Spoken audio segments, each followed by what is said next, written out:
Creating the Perfect Image is presented by David Goldshaw, President, Oshaw Dental Productions. I'm David Goldshaw. I'm the president of Oshaw Dental Productions, and here we talk about and educate on dental materials. I'd like to be able to explain to you how we're going to look at and work with impression materials, in this case, alginates. Now, it's very important to first off look at our types of impression trays. There's a variety of impression trays we can choose, and in this case we're going to look at the plastic trays versus the metal trays.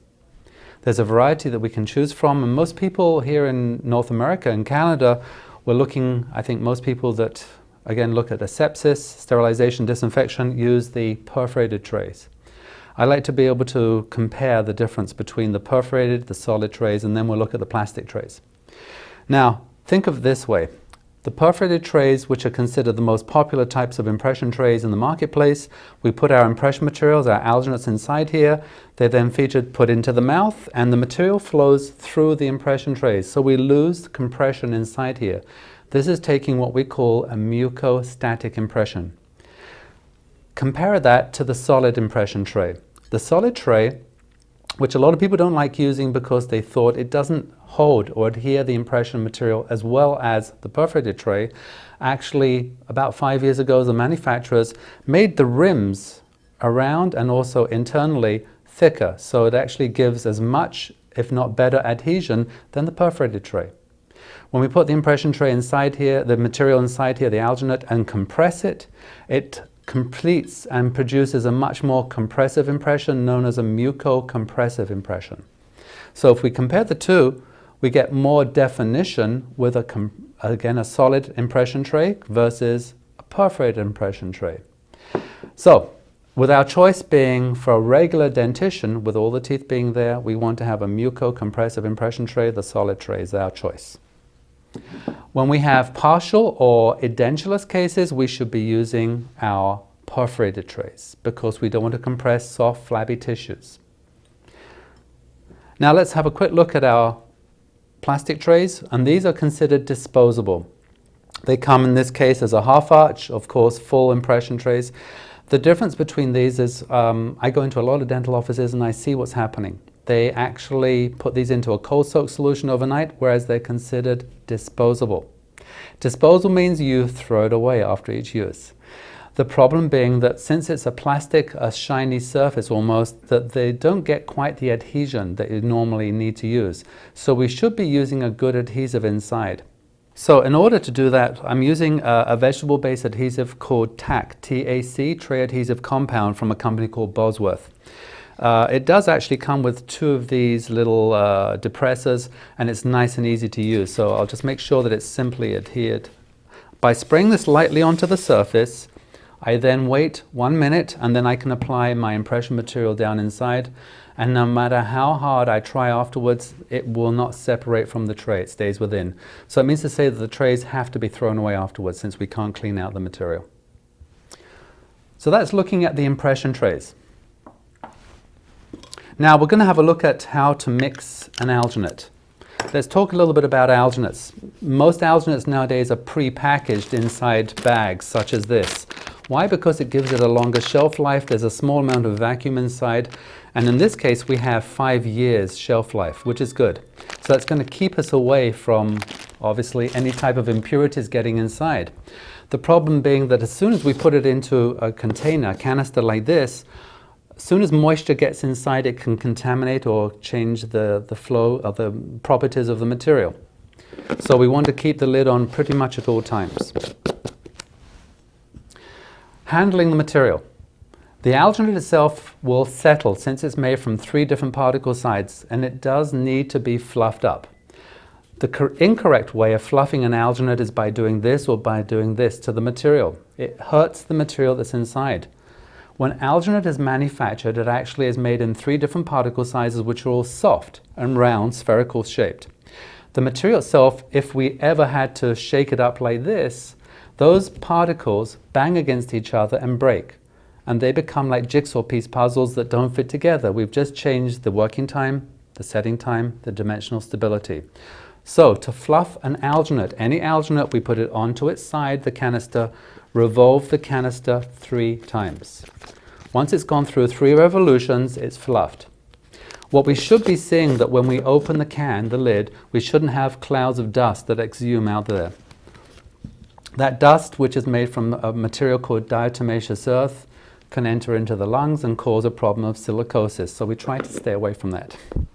So, handling ability. Always try and make sure that when we're working together, we keep our alginate bowl separate from our stone bowl. That means to say we need to have 2 different styles of bowls. In this case, I'm working with a very thin, flexible type of bowl material. And the same thing for our spatulas. Our spatulas themselves are very flexible, and these are a nylon-based material which can be heat sterilized. So let's have a look at how to mix the alginate.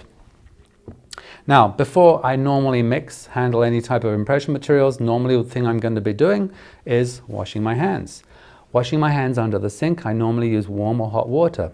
So what will that do to the water that we're going to be measuring off our alginate afterwards? It means to say that normally that's going to be warm or hot. And how's that going to affect the alginate? It's going to accelerate the set, which is no good. So instead of using the preset water measures that come with the material, I've got one of these little gadgets which are called the H2O dispenser, and this actually comes from the Maytech manufacturing company in California. Great little idea. Now, there is actually a holding area for the water, and as I squeeze this with a light pressure, the water is pushed through a straw in the center. As the water's coming out of the straw in the center, it comes to this little white cap. I then let go. It then sucks back to the perfect amount of 2 scoops, which is preset. If I want to change it for 3 scoops, I would turn it this way, 1 scoop back the other way, so I can always vary the amount from between 1 to 3 scoops. It's also very good for tequila, vodka, whiskey, I hear. So, let's take hold of our bowl that we're going to be mixing, and I can put the powder in first, but it's actually more comparable to put the water into the bowl first. In this case, I've got room temperature water and the perfect amount from our H2O dispenser. I'm now going to take hold of our alginate. In this case, I'm going to be using the Kromatica color change material. This powder itself is fast set, but it's still going to give me enough working time, etc., to handle the material. Now, prior to doing this, I've just put the powder scoop back inside, and I'm just closing that for the moment. I'm going to be using our impression tray, which is the solid tray. But what I'm going to do, instead of using wax at the posterior borders to dam it in, and if I didn't do that, what would happen is the distal area would be lost as the material's flowing out the back, and of course down the throat and on the tonsils, etc. We want to stop that from happening. So let's show you what I'm going to do. I'm going to use a material which is called Damit. Damit is a great little material. It's actually a fiber-based product. As I pull off a small piece of material, close this off, I then apply that to the posterior border of the tray. I then fold this over with a light pressure, and it's now sealing the back of the tray. And in this way, it's going to hold the material within the tray, allowing it to obviously compress more and picking up the distal areas which are normally lost as the material drags or flows out the back of the impression tray. So our tray is prepared. And this is what I would normally do. I have my patient who's sat in the chair, and I'm going to relax them because they're very nervous to start with. The best way to relax them is give them a glass of room temperature water. It relaxes the patients. You can see them bodily relaxing. It also helps to wet the mouth, which of course when we're using an alginate is going to break down the surface tension. So that way I will not now have to wet my finger on the surface of an alginate, which a lot of people out there are doing. And in this case, it's going to produce a much smoother surface. Now, if the patient's a little bit elderly, or if they might have a thicker, ropier saliva, that room temperature water that they're going to rinse through will be broken down as well. So, I'm now ready to mix the alginate. So let's take hold of our spatula. And in this case, I'm going to take 2 scoops of the material, so packing the scoops tightly. Because I revolved or tumbled the canister 3 times, I don't need to tap on the surface of the scoop that's normally taught in most schools. I now slide off the amount, and I'm going to do this twice. Apply that into our bowl and do the same thing again. And at this case, I will then close back and then start to mix the material. As I combine the two together, I want to see that I get a good homogeneous mix. Now, as I'm starting to mix, this material, of course, is a color change material, so it shows us when we're fully combined together. I wet the material first, and then I continue spatulating until the material starts to moisten and wet. And I'm now just pushing the air from the mix. Now, at this point, I've got our material that's mixed. I'm going to take a small amount of the material, and just to show you how we got a good mix of material, this is what we should be looking for. It's dense, it's thick, it stays on the spatula, it doesn't drip off. I normally take a small amount of the material on the back of the patient's hands and tell them to watch this whilst I'm going into the mouth to take the impression. So it's sort of, again, distracting them. So I'm packing my impression tray, and I'm now ready for our impression. So we're normally going into a wet mouth environment. As we go in, we apply a small amount of pressure, and normally I'll be pulling my lips down over and then muscle molding, getting a good functional impression. This material, as being a color change, as we can see, it changes from purple to pink to white. When it's white, we know the material's set, and that's normally within 60 seconds with the most alginates. But in this case, with this material, I've still got the same working ability, but it's only 20 seconds, so it's much faster, kinder to the patient. After the 20 seconds, we'll see the material again starting to turn white. We know the material's set. Now, of course, if this was inside the mouth, the warmth, the humidity of the mouth has a tendency of accelerating that set. So I'll just leave this for a moment longer, and we can see that once the material's set, it can peel off without obviously sticking to the skin. The same case with our mouth. So I'll just let this a moment longer, and then we're ready to set and separate it out. So normally we would then withdraw from the mouth, and we end up with a nice, smooth, clean impression. At this point, we want to have a look at two things. Obviously looking at the accuracy of our material, but more importantly, let's look at our trays and our bowls. We have over here dirty bowls and dirty spatulas. We want to clean them. So the nice thing about this material is it cleans very well from the spatula, and the same thing from the bowl. So just a light pressure and away we go.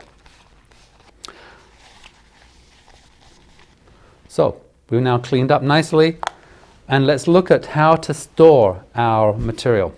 Now, most alginates on the marketplace store for around 6 hours. That means to say if we don't pour them quickly, the material itself has a tendency of contracting, shrinking, and changing its accuracy. This material is actually, through the manufacturing procedure, they coat the particles with a polymer through the manufacturing procedure. And so what that does, it keeps the condensation, the moisture present within the material.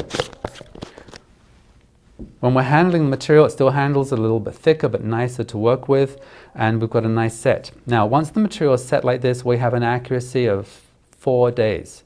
Now, in order to keep that accuracy, what most people would normally do is take hold of paper towels, Kleenex, etc.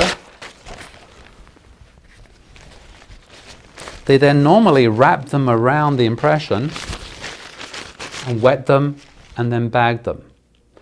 5 years ago, that was the case. We could do that safely, but not anymore. Things have changed because the paper we're using nowadays is recycled. When it gets wet, it's made to break down, and then fibers will actually depart from the surface and impart into the alginate impression surface. So that's no good, because otherwise what would happen is when we pour up a model, we'll touch the surface of the model, and where it hadn't set correctly, we would have a thin residue of stone on our fingers. What we do need to do is wet the paper towels, place it underneath the impression, so not wrapped or not on the surface, and then we can put it into a Ziploc bag or a Tupperware type of container, something that's airtight, and it will hold it for 4 days stability. So from a Friday right through to Tuesday the next week, no problems. Long weekend, you can go ahead and enjoy it and come back, and you've still got a good, clean impression that's still accurate as it was from day one. I'm now going to explain to you, instead of the hand mix, we're going to use the machine called the Alginator.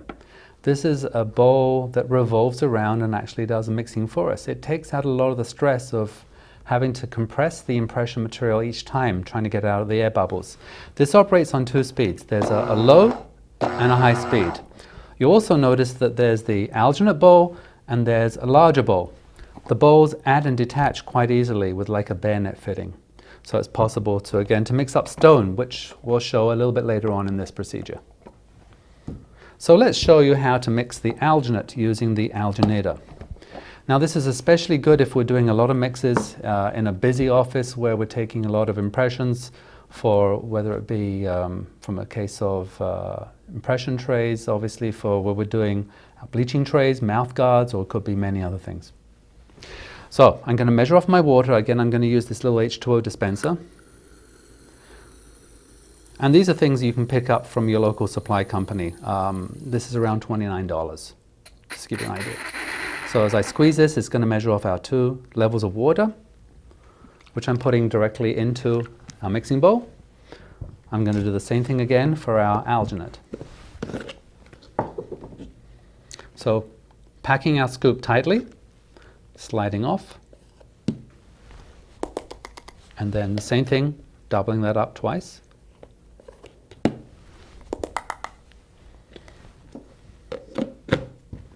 Now the first thing I do is lightly wet the material that's inside the bowl. Once everything is moist, I'm going to turn this towards you so you can see, because right now you're probably wondering what's happening inside the bowl. So let's revolve that around a little bit. So on the low speed, I slide the spatula to the bottom 3 times. 1, 2, and 3. Whatever wasn't mixed on the spatula, I'm going to pick up with the tip and drop it to the bottom, and do the same thing again now on the high speed. So just lightly slide it to the bottom 3 times. 1, 2, and 3. When everything's mixed, I'm going to pull out the material by sliding the spatula up the side of the bowl. And that's a simple way of how to use the material. At this point, I'm now going to unload the material. Again, taking a small amount of that material on the back of the patient's hand. And at this point then I can actually ask the patient to say, watch whilst this turns white. I'm then going to go into the mouth to take our impression.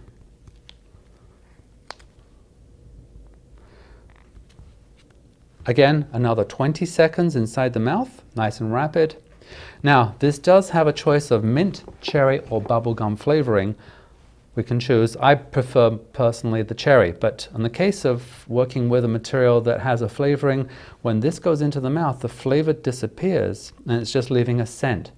The idea with that is it actually makes the patient still think there's flavor, but it cuts down on the salivation so they don't produce saliva with a mouthful of impression tray and material and then saliva when they end up gagging. So this now becomes a little bit more gag resistant, which of course is much kinder to the patient. So after our 20 seconds, we're then going to obviously open up, and then we'll talk about how to pour the perfect model. I've just changed over my bowl from I'm going to be using the alginator to mix up my stone. So again, I've just changed over from the alginate bowl that I was using previously to the stone bowl. Again, I can obviously do the same thing as if I wish to by mixing by hand, but again, let's just give you an idea of how to mix up the stone and how to get the best possible mix. Now, most of you probably out there eyeball it, so rather than guessing this, we're going to measure our water. So for every full impression that we're pouring, we're going to use the same amount of water that we would normally use for our alginates, in this case, the second level. So instead of using the water measure, which again might interfere with the temperature, I'm going to use room temperature water that's kept inside the H2O dispenser. Again, to accelerate stone set, rather than using just hot water, a quarter teaspoonful of table salt. We would then add that into our water and then make sure it's fully dissolved, and then when we go to use it, it's going to accelerate the set. So normally quarter teaspoonful inside, pour the water in, dissolve it, and then add your stone, and that's going to accelerate it. Alternatively, there's something else which is called using slurry water, and that's where we would, if we have a model trimmer in the office, we grind against the surface of the model trimmer and collect the grindings, which come in like a slurry, a sort of a milky colored water. Collect that, and instead of using our regular water, use the slurry water to mix. It accelerates the stone. The only problem with that is there's a little more contraction, expansion, so it's changing the dimensional stability of the stone, whereas the table salt doesn't change that at all. So let's go ahead and do the mix of stone. So Second level of water for our regular impressions. Again, if we've got a large impression, we want to change it to 3 scoops, or a single scoop if we've got a half impression. So I'm just now measuring my water. Once it's up to the white cap, again, just release, let go. And now put our water into the bowl.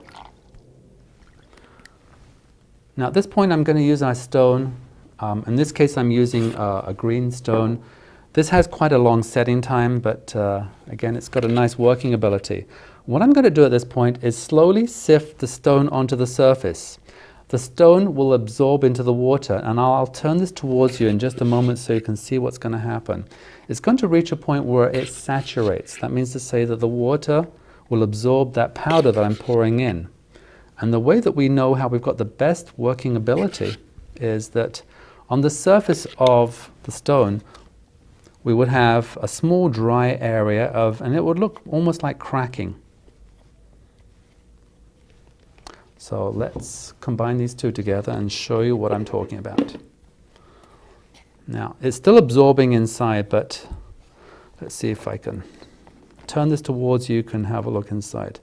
It almost looks like there's a small amount of cracking on the surface. I don't know if you can pick this up on the camera.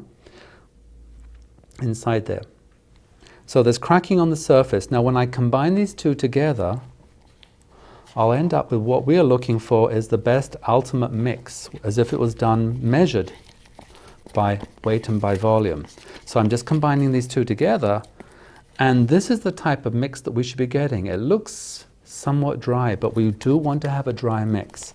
Now after we've combined these two together, I'm going to put this back onto the alginator, and then I'll turn this around towards you. I'll do the same procedure that I did previously. So lightly slide this down 3 times. 1, 2, and 3 times. Just making sure that everything was picked up, dropped to the bottom, and then the same thing on the high speed, the same procedure.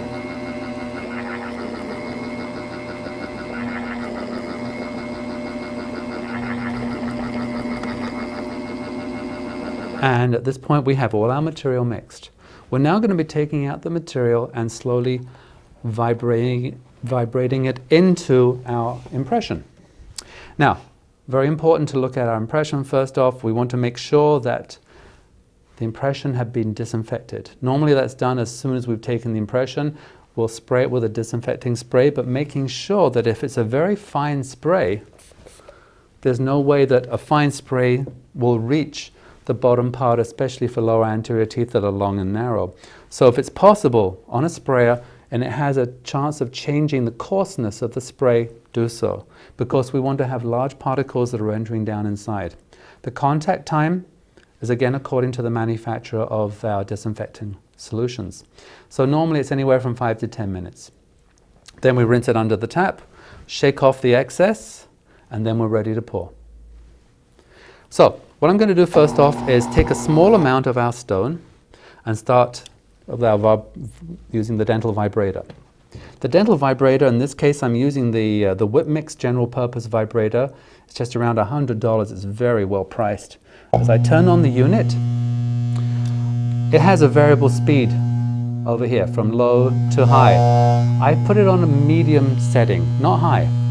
Hold the tray on the surface of the vibrator lightly. Don't hold it down hard, because if you hold it down hard, let's turn this off for a moment so we can hear. If I hold this down hard, what will happen is all the vibrations travel through the tray into my hand, into my arm. It feels really good, but it doesn't do anything for the impression tray. I want to hold it down nice and lightly. So let's turn this back on again. Put a small amount of that stone on the surface and just allow it to seep in. Take a little bit more of that material and do the same thing again.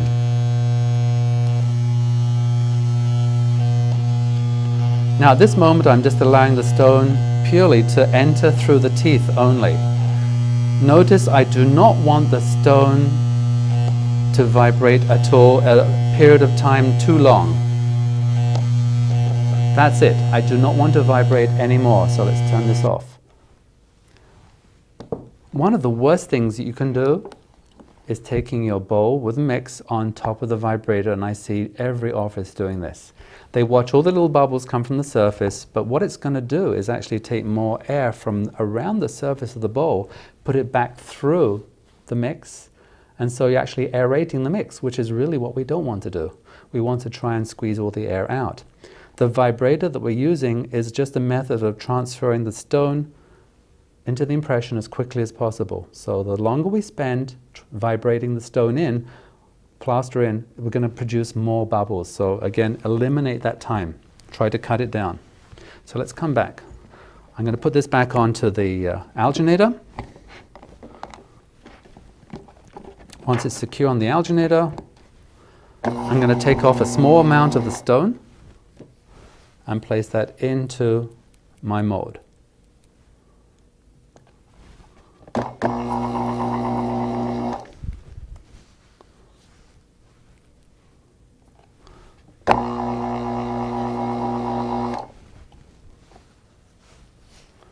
So at this point I'm just building up the amount, and this is going to be my base. So I've now taken out all the stone from the bowl. Let's give you an idea what's happened. That's how much stone is left behind, nice and clean. At this point I want to ensure that my stone that I've mixed, there's still a shiny surface. That's where the material is still starting now, obviously, to go through its initial set. Once it's reached the initial set stage, that shiny surface disappears, and the material, of course, becomes a lot thicker. And that's the point where I want to shape the top of the model that I'm forming. So I'll let that set a little bit longer, and we'll come back as soon as that's happened. Our bowls, we want to just make sure there's no residue left inside. So what I'm going to do is use a material that's called the Mizzy PIP spray that's available from your dental supplier.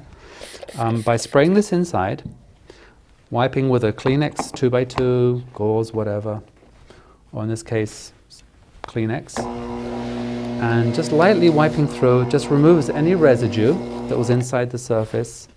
It imparts a non-stick, almost like a silicone solution, and also disinfects the bowl. So now I know I'm safe, ready to go. So our bowls are nice and clean. We can put our alginator aside, but come back to our model. So again, we've waited for that surface shine to dissipate, and then we can actually smooth now our surface and begin to shape our stone. And this is going to save us a lot more time than later on when the stone will be hard. So I'm just lightly going to flatten out the surface. I'm still going to have enough base, which of course is very important. We need to have a good base on our model. But I'm just flattening the surface over here, and I don't have to spend a lot of time on this. Trimming off a little bit of excess where necessary. As I say again, this just literally will save us time later on when we are on a model trimmer. So it just reduces that period of time that we would normally spend on the model trimmer. So we'll come back to this after the stone itself has set, and carve a little bit more off over there.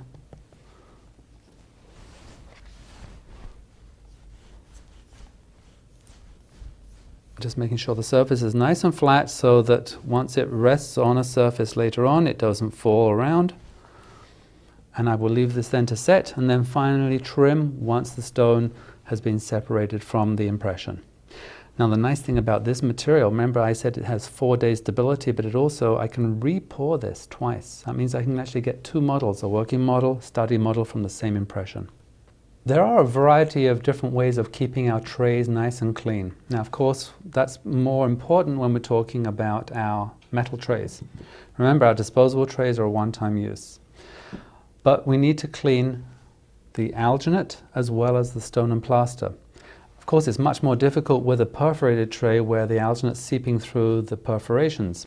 So what we should normally be doing once we've removed our models, separated them, and ready to clean out the impression tray, break off all the material from the external portion of the tray. That means literally with a finger or a knife, but usually a finger's better, just literally pull off all the little nodules of the alginate away from the tray, and then it's much easier to pull out the impression tray. the impression material that's caught inside here. Then they go into a soak solution that's going to remove any residue that was left inside. The general tray cleaner from Bosworth is probably one of the best effects. I've tried pretty much all the systems out there, and this produces a nice, shiny, clean surface of the impression tray. One capful, these crystals dissolve very quickly, so just a matter of dissolving them through. In your regular bath of water that you're going to be putting this into, it dissolves fast, and then they're left to soak. Anywhere from 10 minutes through to, you can leave it in overnight, but most times within a couple of hours. It just will remove any residue of stone, plaster, as well as alginate.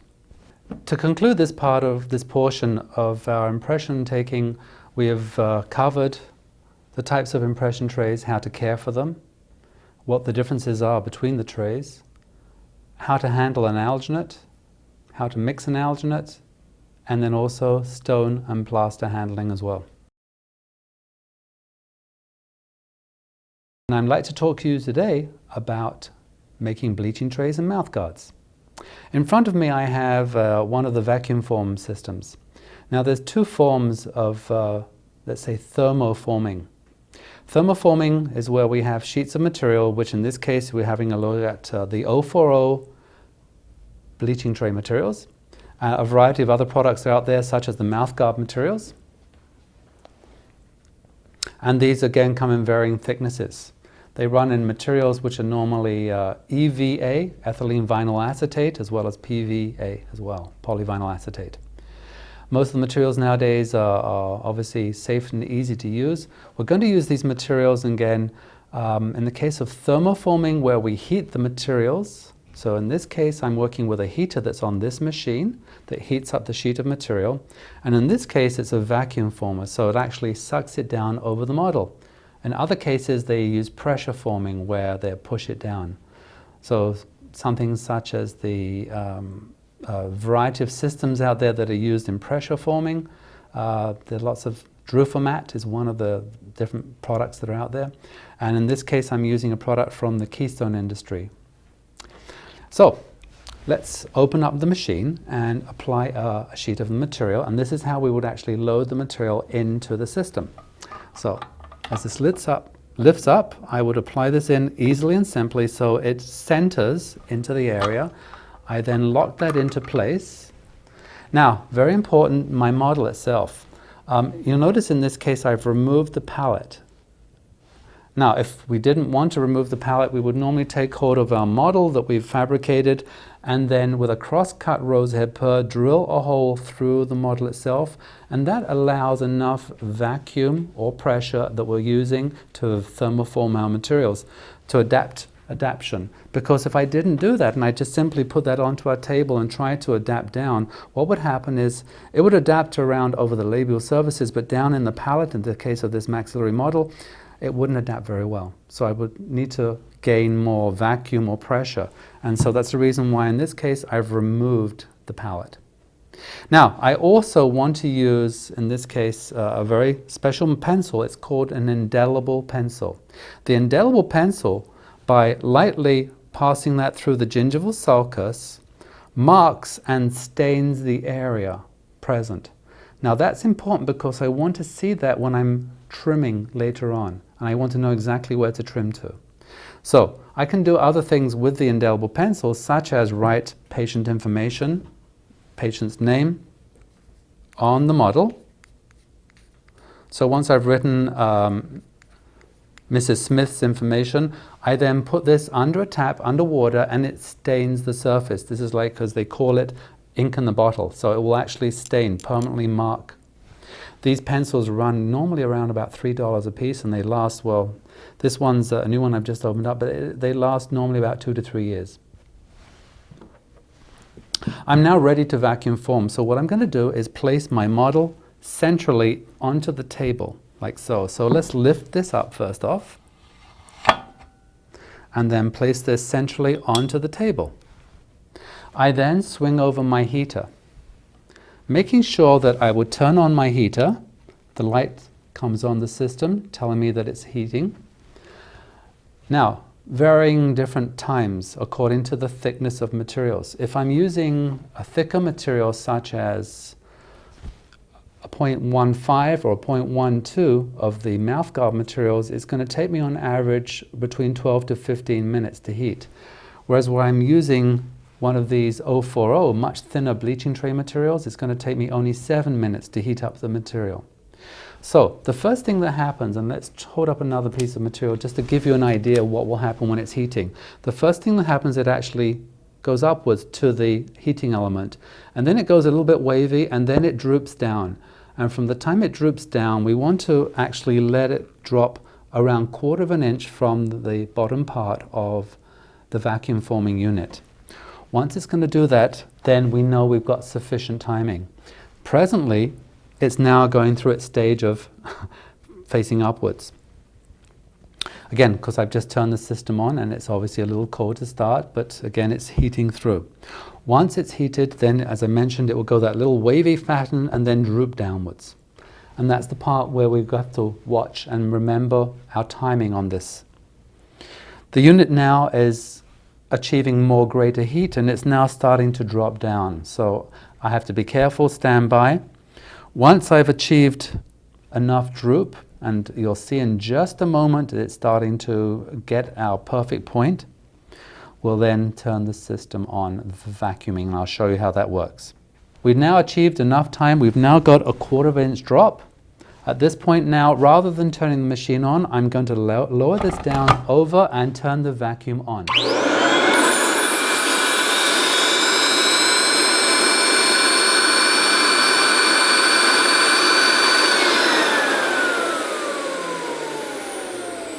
I normally allow a good 20 seconds for the vacuuming to take effect, and this is to ensure that I'm going to get perfect adaptation over the model. Once the material, of course, has then cooled sufficiently, I can then remove it. There are a couple of sprays available in the marketplace which we can spray on the surface. They work nicely again to cool the material and contract it onto the model even greater. I turned off the heater, I turned off the vacuum, and now I can release by pulling this upwards and removing our vacuum formed bleaching tray. At this segment, we're now going to show how to trim a bleaching tray. For trimming our bleaching tray, in this case, I'm going to, instead of use the pair of scissors, in which case what a lot of people do is actually pull the bleaching tray away from the model, and the problem with that is you can deform or stretch the material as you're pulling it away if there are a few small undercut areas which grab hold of that material, and so you can stretch it. So what I prefer to do is actually trim it on the model itself. In that case, I'm using an instrument called the razor tip. Now this is an item that's made in Canada, Saskatchewan. The company puts it out, has 2 different styles of units. I'm using this dual unit which actually has a facility to hold another tip in the case.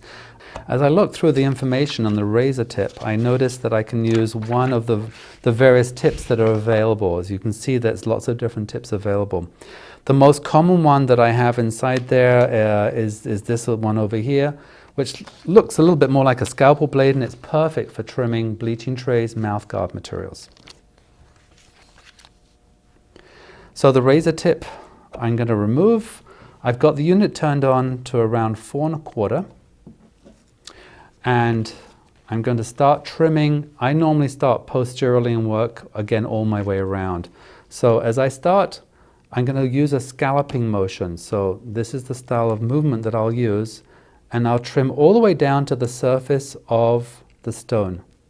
So with a light pressure, allowing the heat of the unit, the tip, to penetrate through our thermoforming material as I scallop my way around.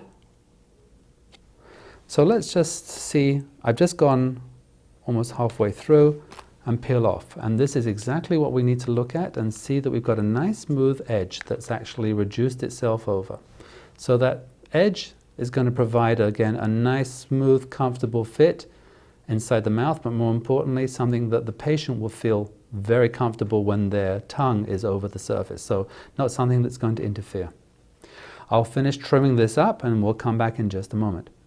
Once we've used our razor tip to cut through around all the area. We would then just pull off all the excess, and within 45 seconds we can make a bleaching tray. Now this compares to trimming it manually with a pair of scissors or by using a hot knife and a torch to around 10 to 15 minutes. So hey, listen, 45 seconds, great way to go. If there was any residue that's left on the surface of the tip, what I normally do is turn this up to the full extreme of the heat, and that would just burn off any material that was caught on the end of the tip. It's a little bit like a self-cleaning oven when you raise the temperatures. So now we've got it nice and red hot. We're again just making sure there's nothing left at all on the tip. At that point now, our unit's now ready to use for the next time around. So I can then turn off the temperature, turn it back down to again, and off. To remove any sharp edges of the bleaching tray itself, leaving this again firmly seated on the model, we're going to use the microtorch. Now the microtorch is something that uses the butane gas. Looking at the base is refillable, so that we can always refill should we need to. Something you can get from Canadian Tire, one of the hardware stores. And when we're ready to use the unit, I turn this on, push the button, and then I'm going to use passing motion backwards and forwards, and this would slightly melt the surface of just the edges, the fine edges of the material, and it just gives a rolled edge. So when the tongue comes into contact for this, it feels nice and smooth, so rather than feeling something that's sharp and again obtuse to the tongue. I then let this cool, and we've now finished our bleaching tray in a matter of moments. I'm going to be showing you a material which is called the temporary crown matrix buttons, but we're going to be using this for a different purpose. This is a thermoplastic button. That means to say when we put it into hot water or apply heat to it, the material itself softens. We're going to use this to make a bleaching tray. So instead of making an impression, so we don't need an impression tray, we don't need alginate, we don't need to model, we don't need to vacuum form, we're going to use this. And you can actually get samples of the temporary crown matrix buttons from the company called Advantage Dental by phoning this number, 1-800-388-6319. They'll send you a sample, so let them know. So, normally we'll be using this directly in a patient's mouth. I would take 3 buttons, apply 3 buttons into our mixing bowl, and they sit in there for 15 seconds. How do we know? First off, the temperature of the water, very important. It should be in between McDonald's and Tim Hortons, about 150 degrees. The best thing I find is either, if we're not using one of these guys over here, an electric kettle to warm up our water, is use a microwave.